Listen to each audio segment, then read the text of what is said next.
Oh my God. Good morning. Good morning, everyone.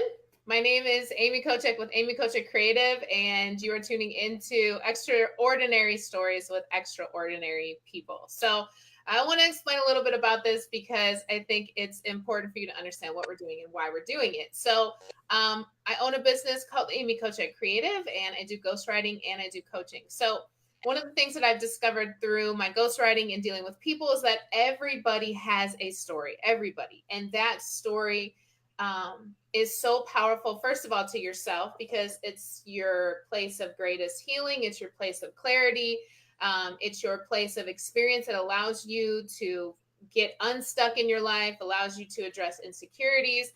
And, I've done videos about this before. Your story is your most powerful asset. So, I had this idea a while ago that I kind of just got frustrated with the fact that I would talk to people and I would talk about their stories and they would feel insecure about them or feel like, oh, I don't know. I don't think I really have a story that important to tell. Or, we get this idea that our stories aren't validated unless we're on television or on a talk show or have written a book. But it's very surprising and shocking to know that people in your life right now that are, a part of your circle or people that you don't even know have extremely powerful stories that they don't share. So I'm using this platform as an opportunity to talk to people who may view themselves as quote unquote ordinary and show them and the world that we live in a world filled with extraordinary people who have extraordinary stories. So today I'm super excited. And listen, if you watched my broadcast on Monday, you will understand that this has been so smooth this morning. The first time I did it literally took me over an hour to figure out technology. But today, I am thankful to the technology gods who have allowed us to do this smoothly. Fingers crossed. So this morning, I have Kelli Casto, and I met Kelli Casto at a local kava bar, my place I go to like almost every day. But I met her, and she has such a phenomenal story. She is such a bright light in this community. Amazing, hilarious personality, but she's been doing some really phenomenal things within the community, specifically with the senior population, um, especially in Tampa Bay, because we have so many elderly, so many seniors that live here that are not getting the services they need. So Kelli's story from her own personal life and into moving into helping the community is amazing. So I'm super excited to have Kelli on. So we're just going to jump right into it, Kelli. And first of all, thank you for being here. But I want you to just start, introduce us. Who are you? What do you do? Any other relevant information you want us to know? So I'm Kelli Casto. I'm an occupational therapy assistant full-time. And then a couple years ago, I started Saving Our Seniors, which is a new 501c3 nonprofit in the Tampa Bay area. I am really not that exciting. What do you like to do for fun? Tell me what you like to do for fun.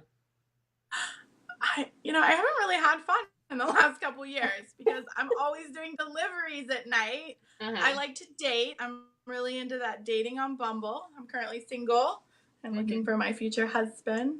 How's the dating on Bumble going? Yeah, it's awful. So, I don't even think awful is really the word, but I will say I don't drink anymore, so dating sober is an awkward moment. People just think I'm really awkward when I'm like, yeah, I don't drink. They're like, what days do you drink? I'm like, no days. Oh, but now I just focus on building my nonprofit and really helping more and more people. Okay, awesome. So let's kind of talk about how you got there. So let's go with, give us that moment. Everybody has that moment, right? That pivotal moment in your life when things begin to change. So kind of set up the story of who you were before this pivotal moment, what was going on, and then what exactly was that pivotal moment, that thing that came that literally changed the trajectory of your life. So I moved to Florida in 2007 because I left West Virginia University for some reasons, and I moved to Florida kind of for a new change and new excitement. And I am from like a smaller town in West Virginia where, I don't know, it's just like all good people. So I never really thought that there were bad individuals in the community.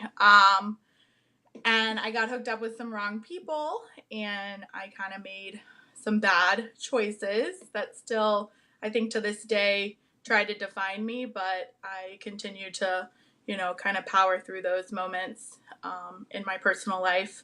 I remember I focus back on like my past a lot, and I'm like, if I can make it through. I had met a guy one time, and he turned into a crazy motherfucker, and yeah, would like stalk me, and I would be like, what? I'm not like hot, like I'm not your Lifetime movie girl that like those blondes that get stalked. So I remember like sleeping under my sink in my heart. Oh.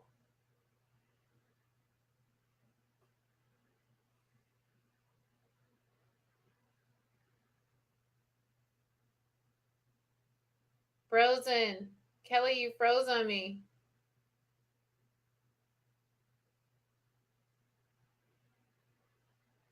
Oh no.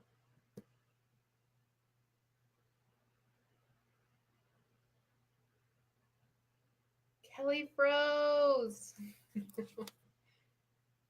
Let's wait a minute and see if Kelli comes back. Listen, technology is great when technology works. But when technology doesn't work, it's absolutely awful. It could be my Wi Fi, it could be her Wi Fi.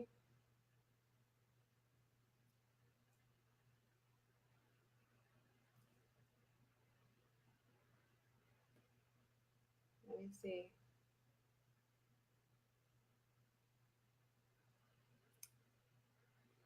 Kelli's back. Kelli, come back to me. Are you back? Died. It's okay. I see me. I see you. It died. Okay. Can you see my? Okay. You got me? I'm going to tell you the last thing we heard. You were sleeping under your sink.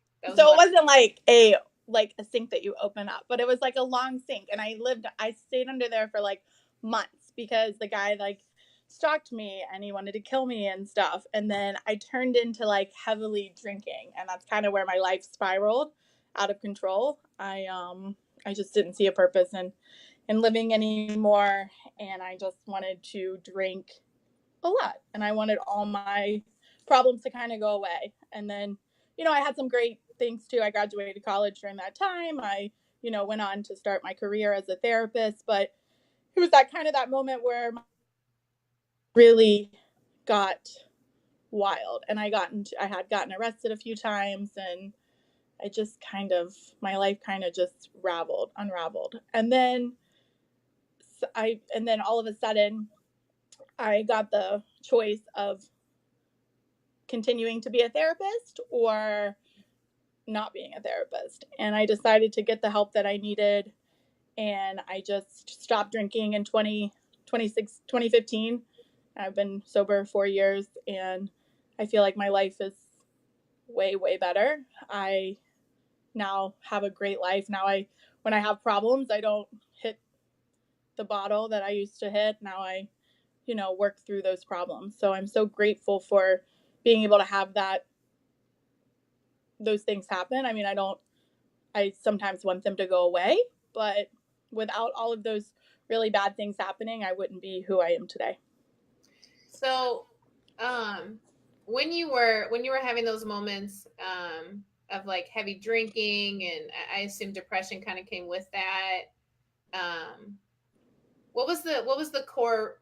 What was the core of that? Because a lot of times when we participate in behaviors like that, there's a core. There's something we're trying to run from or run to.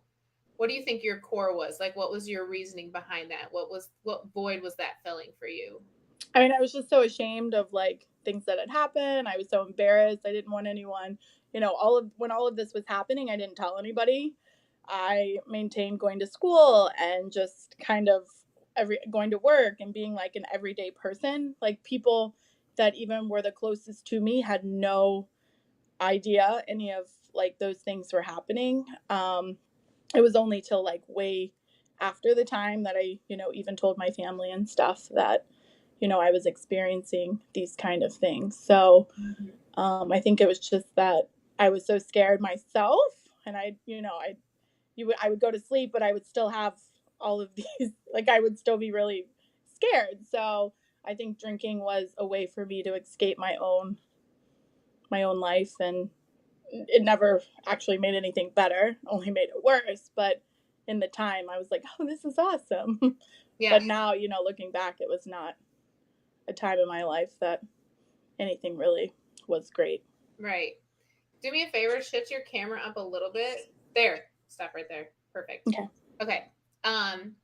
So when did you get to this point of realizing that how my life is right now and what I'm doing right now is going to take me on a really bad path, so I have to shift it? What was that moment? What did that look like for you? It was the moment, like, I'm a therapist, so I'm a healthcare professional, and I have a license that I have to maintain.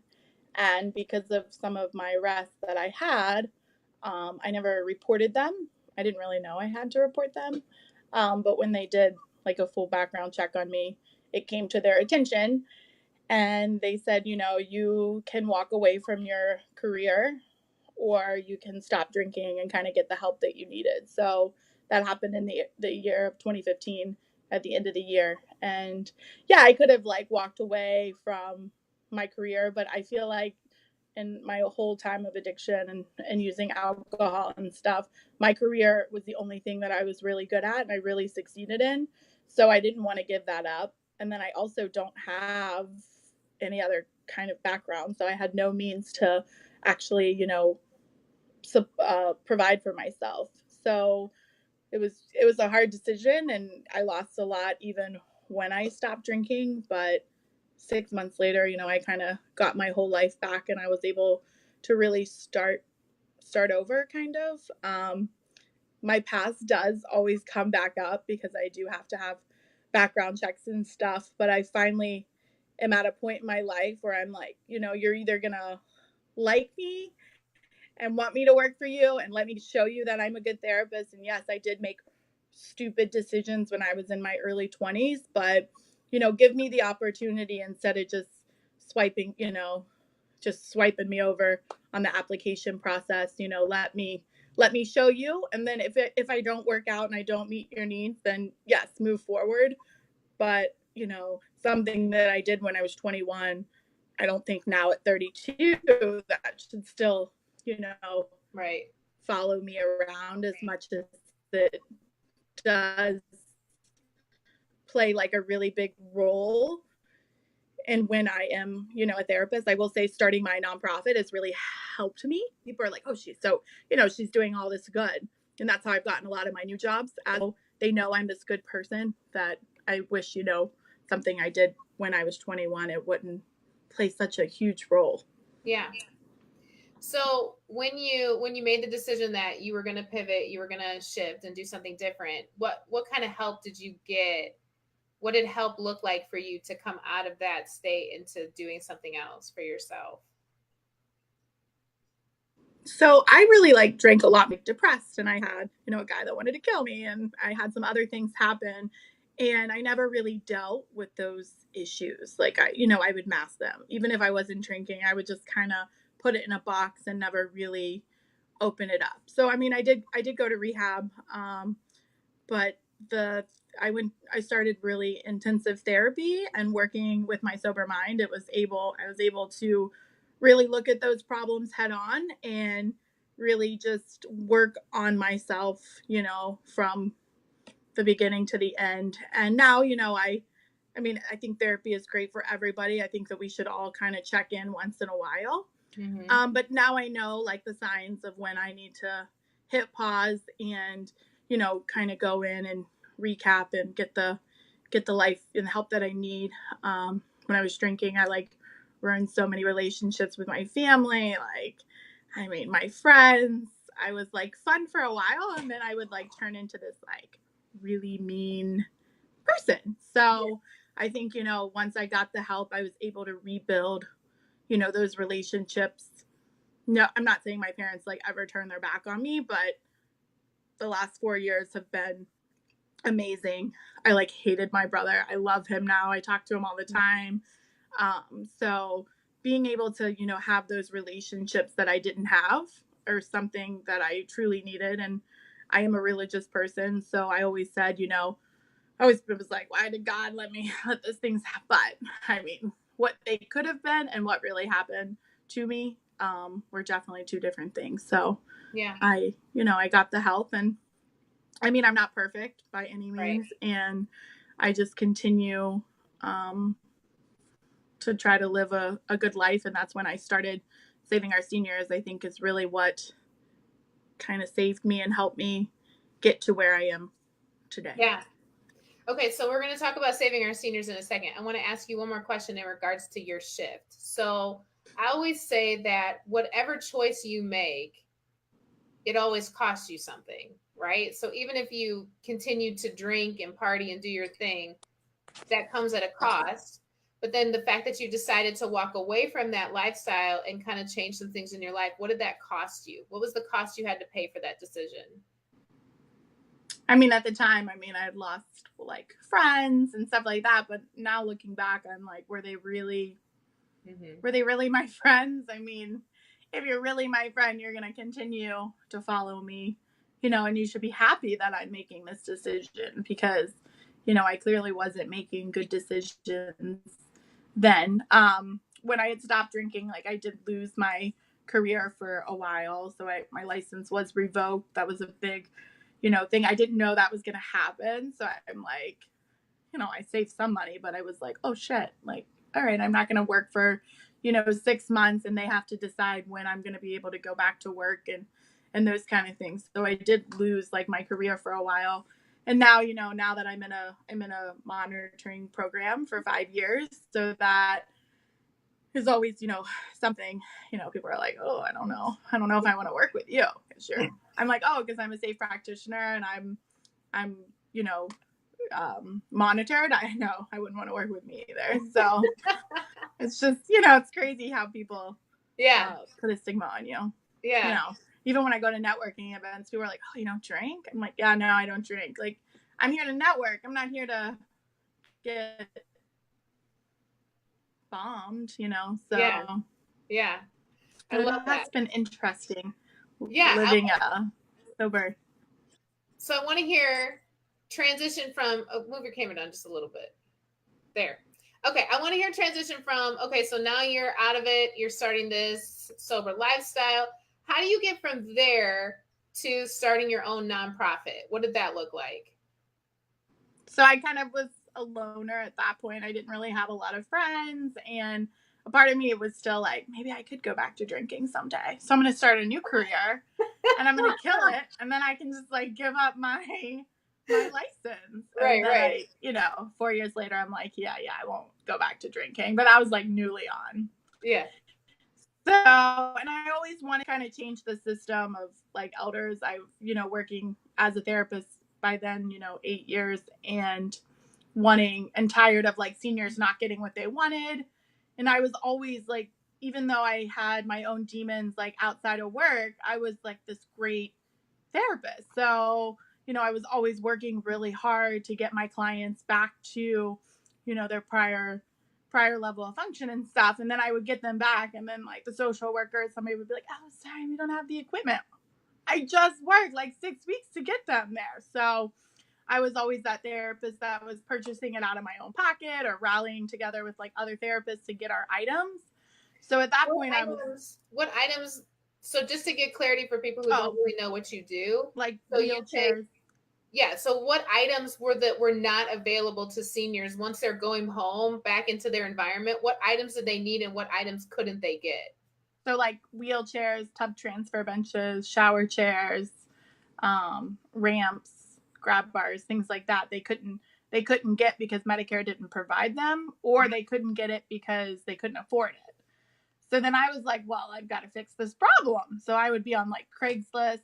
They didn't have like Facebook Marketplace at that time. Yeah. Things weren't easier as they are kind of today. So I would go to like drive different areas and get the equipment. So once I'd stopped drinking, I was like, well, I'm just going to start this and see, what happens. And I literally started it in my 1-bedroom apartment. And now I'm in like a 3,000 square foot warehouse. And, I've helped over 1,500 seniors in the Tampa Bay area.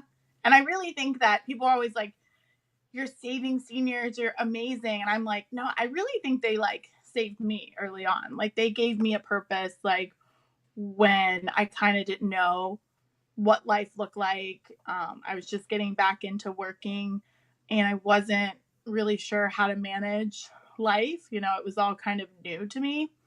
So I think that they gave me the purpose that I needed.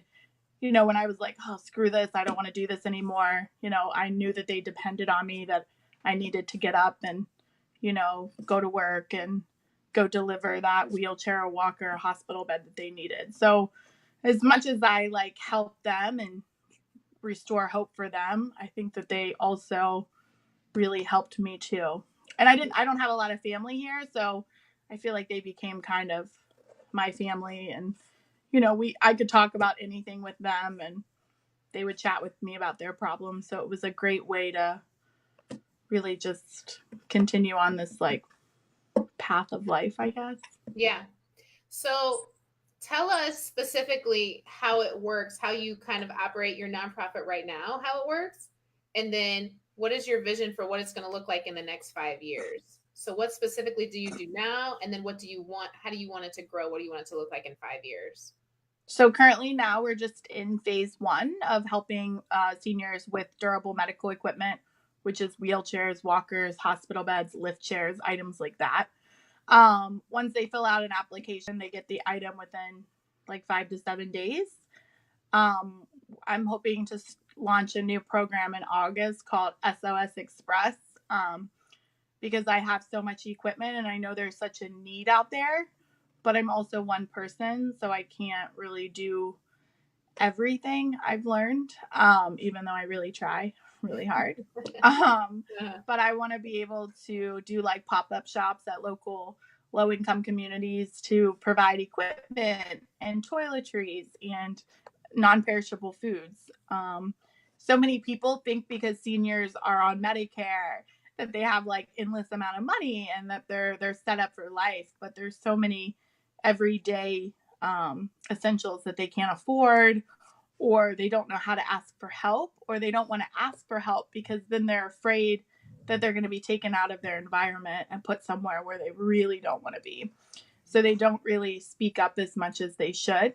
And because they don't have family or friends maybe in the area, they become super isolated. So having our pop-up shops will allow them to get out a little bit, to socialize, and to be able to just continue to thrive and live that independent life that we, you know, always want people to be. And then hopefully within 5 years we'll be in our like our one-stop shop. We'll have we'll work on the SOS Express, the medical equipment, having like a resource center to keep people at home for the longest period of time, and then also to assist with companionship, grocery shopping, and transportation. Awesome. And we're currently in 5 counties. We've helped so many people, and I think with time we'll only be able to help. You know, I think we're pretty new, so people don't know. There's so many nonprofits out there, so like who do you trust and who do you donate more time to? And so like that, but I think with bigger and better. Awesome. You're breaking up a little bit, but am I breaking up? Yeah, I'm crossing my fingers. It was just a little bit towards the end, but I think we got what you were saying. Okay. So with starting the non-for-profit, how do you think that it's changed you, like as a person, as Kelli? How has it changed Kelli to have started this and allowed it to thrive for as long as it has? Because it's been thriving for 2 years, right? Yeah. 3, yeah. So how has it changed you? I guess I don't know. Maybe I'm a better person. Yeah. I don't think that just because, I never wanted to be judged for what I did and who I was. So I also want to be able to provide the same dignity and respect to seniors. And even if they're low income, so many people are like, oh, they should have saved better. Well, they probably did save, but they didn't know that they were going to live till they were 95.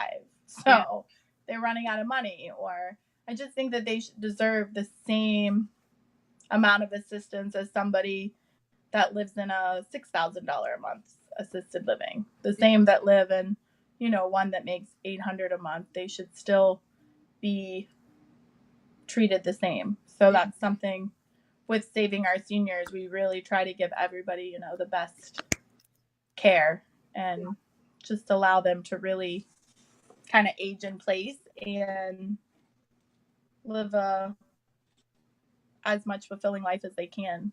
Yeah. Even, they're not living in the best environment. Right.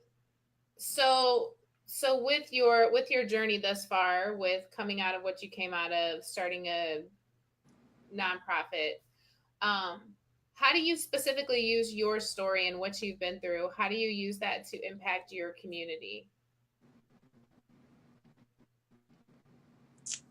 I mean, I think I just take what I know, and I'm not really open about my entire story. I think that you meet people and you can see that they're struggling or that they need just a little, maybe someone to listen to. So at that point, I don't mind being like, I had some fucked up things happen, and here I am today. And just because you're going through like a hard time doesn't mean it's gonna last forever. I have struggles every day still.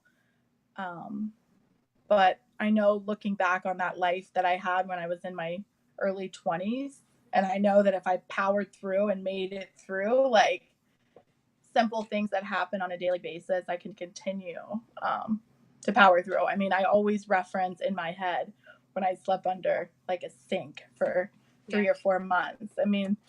If you can make it through that, I feel like I can do anything. And just really just being there for other people. I think we live in a world that's so fast paced now. I remember like 4 years ago, I'd go out to dinner a lot and like people would talk to one another. I went out to dinner the other night by myself. I sat at a bar, before I used to drink. So that would be like a nice way to unwind. But here I am sitting, having my water, and like everybody's on their phone. And I'm like, what? Like, why are we not communicating anymore? So just, I'm just trying to live a good life. And, if anytime I can help other people, I'm always willing. And through my charity, I love giving back and helping as much as I can through that too. Yeah. So one more question, and you don't have to share this if you don't want to. Okay. We talked about this just because I understand like the single dating environment, which is so different. I always tell people who are married or like who have somebody, like, just hold on, because it's not pretty out here. It's not pretty. Please share when you did 30 dates in 30 days. You don't have to give like the explanation of all the dates, but what was that experience like? Why did you do 30 dates in 30 days? And what was your findings after you did it? So I started it and somebody was like, did you get that challenge somewhere? And I'm like, no, I made it up myself. So I work, full time as a therapist. So I work like 50 hours a week, and then I do my charity on the off time. So I average so many hours a week, and I never have time to meet people. So I thought if I went on 30 dates, I would find somebody. Oh my God, it was awful. At the time was in a bad boating accident last summer, so I wasn't really able to do all things with men. So I think, everybody wanted to have sex with me. That was like the first thing. Yeah. I think by date 25, it was like in the first 15 minutes I was asked.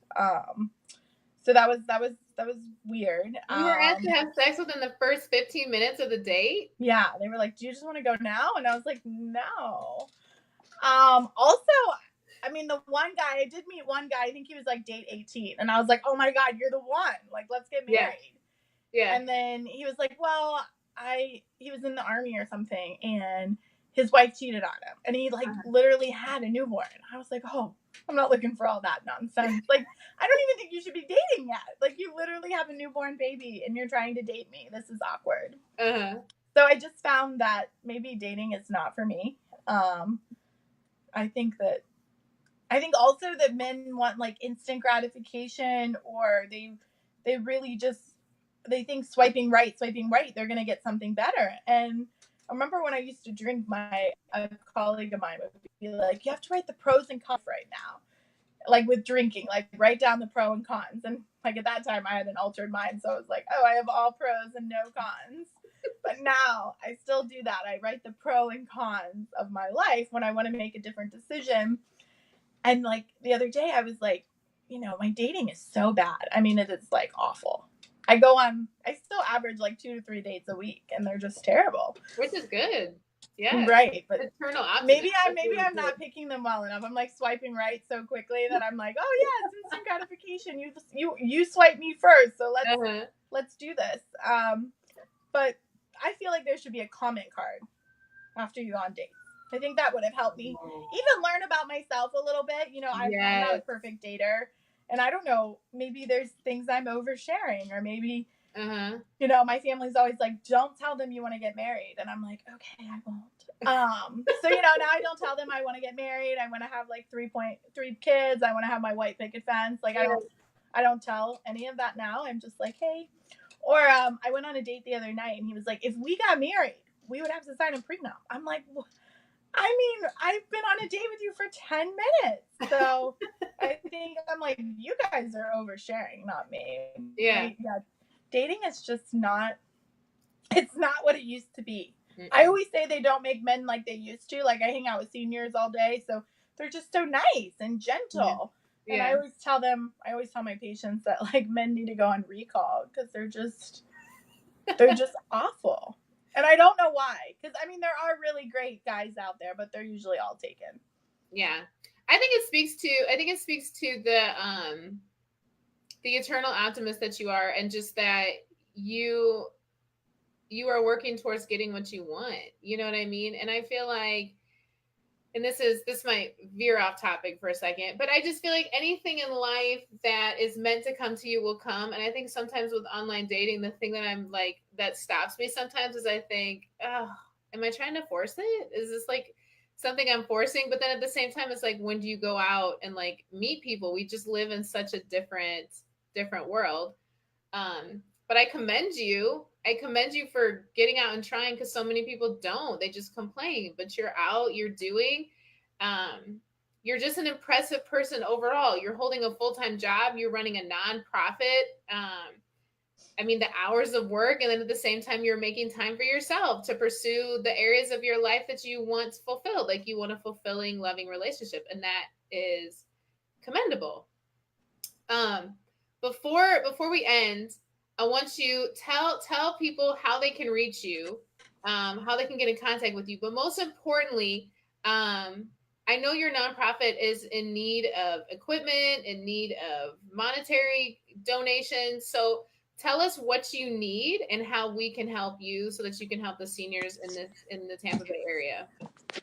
So we are in need. When I started it, I thought like everybody loves seniors, and they would just like give me money and equipment. I thought equipment would be so hard to get, and now fast forward to today, we have over like 3,000 pieces of gently used medical equipment. But I think to be successful and to be able to really run this company, we do need monetary donations. So you can find more information about us on our website, which is savingourseniors.care. You can reach me at my phone is 727-537-6753. It is my work phone, but all calls come to me. And then I'll return them, shortly. I encourage you to follow us on Facebook, which is savingourseniors.care again.